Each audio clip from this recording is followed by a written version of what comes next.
Hello students, कैसे हैं आप सब। आई होप आप सभी अच्छे होंगे और आपकी पढ़ाई भी बहुत ही अच्छी चल रही होगी। एक बार फिर से मैं अटल पाटीदार आपके अपने YouTube channel online chemistry with Atal Patidar में आपका बहुत बहुत वेलकम करता हूं। आज के वीडियो में हम पढ़ने वाले हैं यूनिट 4 केमिकल काइनेटिक्स का एक important topic, difference between rate of reaction and rate constant. Okay, important है, स्टेट बोर्ड एग्जाम्स में ये जो क्वेश्चन है मोस्टली पूछा जाता है। तो प्लीज़ कंसंट्रेशन यहाँ पर बनाए रखिएगा वाइट बोर्ड पर। अगर आपकी कंसंट्रेशन यहाँ एंड तक बनी रहती है तो मैं आपको गारंटी देता हूँ कि ये जो क्वेश्चन है difference between rate of reaction and rate constant आपको चुटकियों में याद होने वाला है। बस आपका काम होगा वीडियो को एंड तक ध्यान से कंसंट्रेशन से देखना, बस इसके अलावा कुछ नहीं चाहिए मुझे आपसे, है ना। और इस चैनल पर अगर आप आए हैं और कोई सा भी वीडियो आप देख रहे हैं तो आपका काम सिर्फ वीडियो को देखना है। बस ध्यान से देखिए, याद अपने आप होगा, है ना। आपको कुछ करने की ज़रूरत नहीं है, कॉपी में नोट डाउन करना है और सिर्फ ध्यान से देखना है, बस इसके अलावा कुछ भी नहीं करना है आपको, ठीक है। आपको सभी क्वेश्चंस जो आप देखेंगे इस चैनल पर आकर वो सभी के सभी क्लियर होंगे, ये आपसे मेरा वादा है, ठीक है। चलिए, तो rate of reaction and rate constant में डिफरेंस हम करने वाले हैं। तो first point rate of reaction में लिखा है, rate of reaction is the change in concentration of a reactant और प्रोडक्ट पर यूनिट टाइम। मतलब कि ये जो रेट ऑफ रिएक्शन है इसकी डेफिनेशन ही लिखी है हमने, है ना, और कुछ नहीं है। मतलब पर यूनिट टाइम में जो कंसंट्रेशन में चेंज होगा या तो प्रोडक्ट की या फिर रिएक्टेंट की। तो रिएक्टेंट या प्रोडक्ट की कंसंट्रेशन में चेंज होगा पर यूनिट टाइम में, उसी को हम कहते हैं रेट ऑफ रिएक्शन, है ना। इस यूनिट का फर्स्ट जो लेक्चर है यही था, है ना, रेट ऑफ रिएक्शन और इसको अफेक्ट करने वाले फैक्टर्स।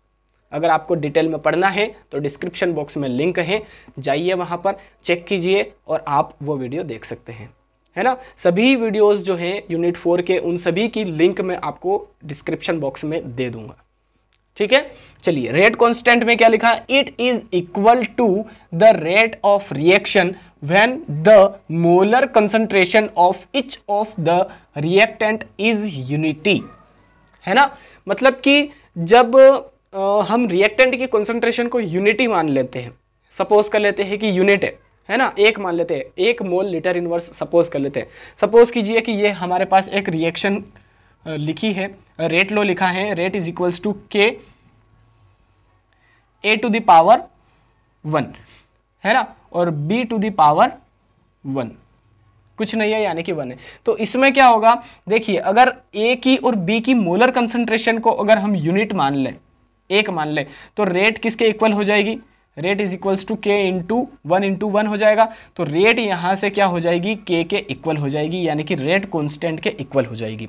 तो यही है यहाँ पर रेट कांस्टेंट की डेफिनेशन में भी, इसका सेपरेट वीडियो में ऑलरेडी अपलोड कर चुका हूँ, आप वो वीडियो भी देख सकते हैं, ठीक है। तो यहाँ पर डेफिनेशन लिखी है रेट कांस्टेंट की, it is equal to the rate of reaction when the molar concentration of each of the reactant is unity. मतलब कि सभी के सभी जो रिएक्टेंट है उसकी मोलर कंसंट्रेशन को अगर हम यूनिटी मान ले तो रेट किसके इक्वल हो जाती है, रेट कांस्टेंट के इक्वल हो जाती है, ठीक है। देखिए, फर्स्ट पॉइंट आई थिंक आपको दोनों में क्लियर हो चुका है, रेट ऑफ रिएक्शन में भी और रेट कांस्टेंट में भी।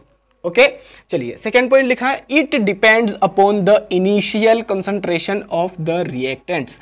मतलब कि जो रेट ऑफ रिएक्शन है वो इनिशियल कंसंट्रेशन के ऊपर डिपेंड करती है। रिएक्टेंट की जो इनिशियल कंसंट्रेशन है अगर वो ज़्यादा है ना, तो रेट ऑफ रिएक्शन भी ज़्यादा होगी, है ना, फास्ट होगी, जल्दी से वो रिएक्शन हो जाएगी। अगर इनिशियल कंसंट्रेशन कम है ना, अगर स्टार्टिंग में ही अगर रिएक्टेंट की कंसंट्रेशन कम है तो जो रेट ऑफ रिएक्शन है वो स्लो रहेगी, फास्ट उतनी नहीं रहेगी।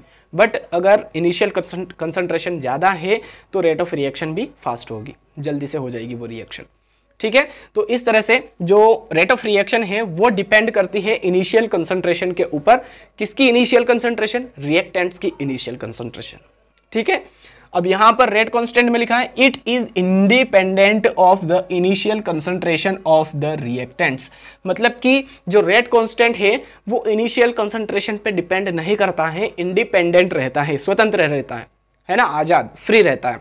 मतलब कि इनिशियल कंसंट्रेशन कितनी भी हो रिएक्टेंट की, उससे रेट कांस्टेंट को कोई फर्क नहीं पड़ने वाला है।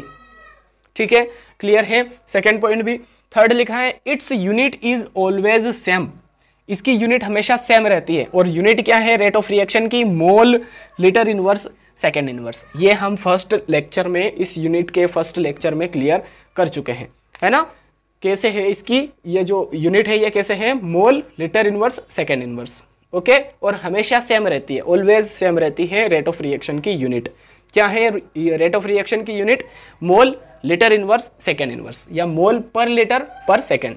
ओके, चलिए रेट कांस्टेंट की यूनिट में क्या लिखा है? थर्ड पॉइंट में क्या लिखा है? It changes according to the order of reaction. मतलब कि ये चेंज होती रहती है according to the order of reaction. Order of reaction अगर फर्स्ट है तो कोई और रेट कांस्टेंट की वैल्यू होगी, अगर सेकेंड ऑर्डर रिएक्शन है तो रेट कांस्टेंट की वैल्यू कुछ और होगी, यूनिट कुछ और होगी। ठीक है, तो इट लिखा है it changes according to the order of reaction, मतलब कि अलग अलग ऑर्डर ऑफ रिएक्शन के लिए रेट कांस्टेंट की वैल्यू अलग अलग होगी। ठीक है, थर्ड पॉइंट क्लियर है। फोर्थ पॉइंट में लिखा है it generally decreases with the progress of reaction. अब ऐसा क्यों होता है ना, यहां पर लिखा है it generally decreases with the progress of reaction. जैसे जैसे रिएक्शन प्रोग्रेस करती है, आगे बढ़ती है, फॉरवर्ड चलती है, तो ये जो रेट ऑफ रिएक्शन है वो डिक्रीज हो जाएगी। भाई ऐसा क्यों होता है ना। यहाँ लिखा है कि जैसे जैसे रिएक्शन प्रोग्रेस करती है, आगे बढ़ती है, फॉरवर्ड चलती है, तो रेट ऑफ रिएक्शन डिक्रीज हो जाती है, कम हो जाती है। ऐसा क्यों?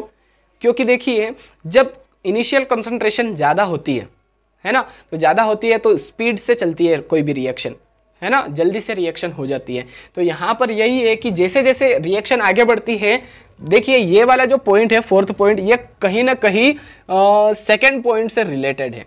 क्यों? क्योंकि यहाँ पर इनिशियल कंसंट्रेशन के बारे में बताया है हमें कि इनिशियल कंसंट्रेशन अगर ज़्यादा है तो रेट ऑफ रिएक्शन भी ज़्यादा होगी।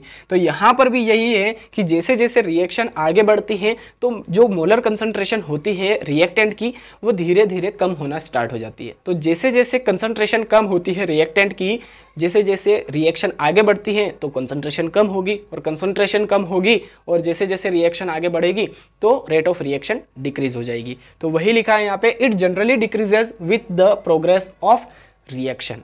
जैसे जैसे रिएक्शन आगे बढ़ेगी रेट ऑफ रिएक्शन डिक्रीज हो जाएगी। यहाँ पर लिखा है it doesn't depend on the progress of reaction. मतलब कि जो रेट कांस्टेंट है इस पर कोई भी अफेक्ट नहीं होता है रिएक्शन प्रोग्रेस कर रही है या नहीं कर रही है, इसका कोई अफेक्ट नहीं पड़ता है रेट कांस्टेंट के ऊपर। बट रेट ऑफ रिएक्शन पर इसका अफेक्ट पड़ता है, रेट ऑफ रिएक्शन डिक्रीज हो जाती है जैसे जैसे रिएक्शन प्रोग्रेस करती है, आगे बढ़ती है। तो आई होप जो रेट ऑफ रिएक्शन और रेट कांस्टेंट में डिफरेंस हमने करा, 4 पॉइंट हमने करे, चारों की चारों आपको बहुत ही बेहतरीन तरीके से एकदम मक्खन हो गए होंगे, क्लियर हो गए होंगे। अगर आपको ये वीडियो अच्छा लगा है, पसंद आया है, तो प्लीज़ गाइज वीडियो को लाइक ज़रूर कीजिए, अपने सभी फ्रेंड्स के साथ में शेयर करना ना भूलें। और अगर आप पहली बार इस चैनल पर आकर वीडियो देख रहे हैं तो प्लीज़ चैनल को सब्सक्राइब जरूर कर लीजिए, साथ में बेल आइकन प्रेस कीजिए, ताकि इसी तरह के इम्पोर्टेंट वीडियोस जो आपकी केमिस्ट्री के लिए बहुत ही ज़्यादा इम्पोर्टेंट है, उनकी नोटिफिकेशंस आप तक जल्दी से जल्दी पहुंच जाए। चलिए गाइज, मिलते हैं अब नेक्स्ट वीडियो में। Till then, thank you so much. जय हिंद।